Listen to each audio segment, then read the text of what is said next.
Bonjour, aujourd'hui je voudrais vous expliquer comment sauvegarder l'iPad de votre enfant, notamment pour sécuriser la perte de données en cas de vol, perte ou casse.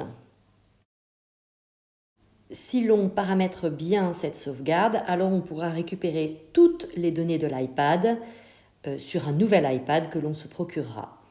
Donc dans ce cas précis, il faut d'abord que l'on parle d'un iPad qui soit déconnecté, c'est-à-dire un iPad qui ne fait pas partie d'une flotte d'iPad connectés au sein de l'école.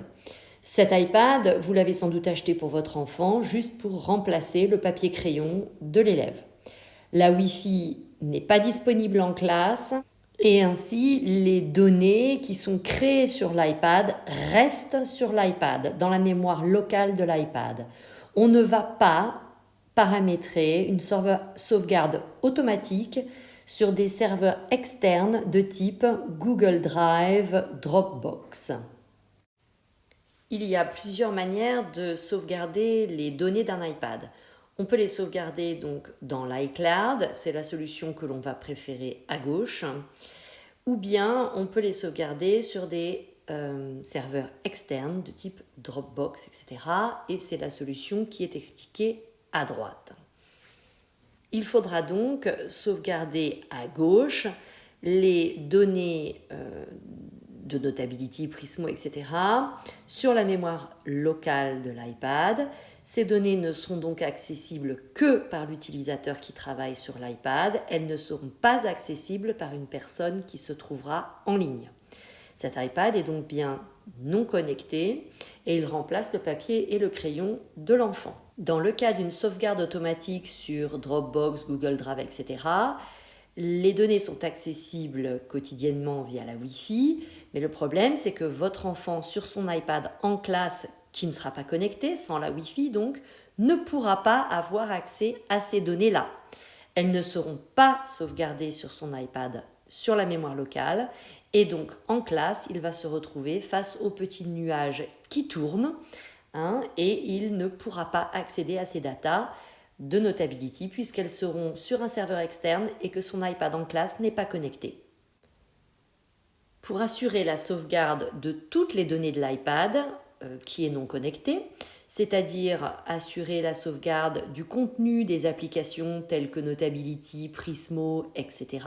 et des applications elles-mêmes, ainsi que de tous les paramétrages d'accessibilité, eh bien, il faudra organiser à gauche une sauvegarde iCloud dans les paramètres de l'iPad, donc dans la roue de réglage de l'iPad. Je le rappelle, ces données ne seront pas accessibles quotidiennement. On va juste faire un duplicata de tout l'iPad que l'on va aller sauvegarder dans l'iCloud. Cela veut dire qu'on pourra récupérer toutes les données de l'iPad, absolument tout, en cas de perte, casse ou vol. Et donc ce qu'on ne va surtout pas faire, c'est rentrer dans Notability et dans les paramètres de Notability, organiser une sauvegarde automatique vers Dropbox, etc. Vous ne voulez surtout pas faire ça. Surtout ne pas sauvegarder Notability dans les paramètres de Notability dans l'application elle-même.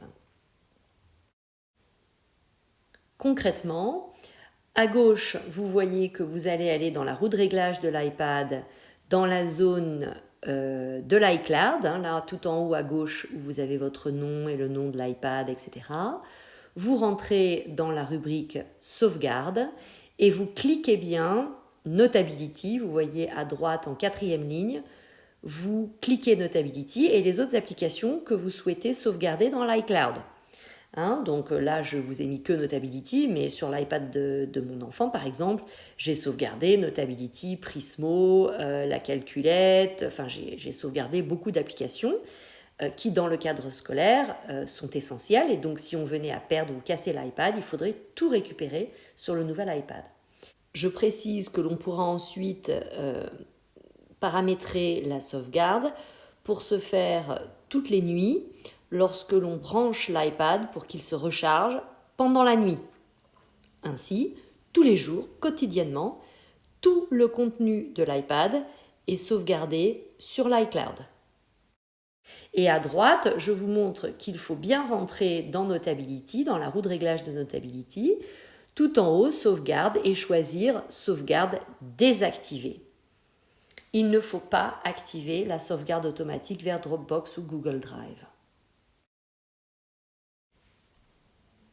Ceci conclut mon tutoriel. Attention, j'insiste sur le fait que l'on parle bien ici d'un iPad qui est déconnecté, que la famille aura acheté à l'élève, ou bien même qui sera fourni en France par la MDPH ou en Belgique par la VIC ou je ne sais quoi d'autre. Mais c'est bien un iPad qui n'est utilisé que par votre enfant, qui revient à la maison tous les soirs et que l'on devra remplacer s'il est volé, cassé ou perdu. Et donc, c'est ce type de sauvegarde que l'on recommande pour ces iPads-là.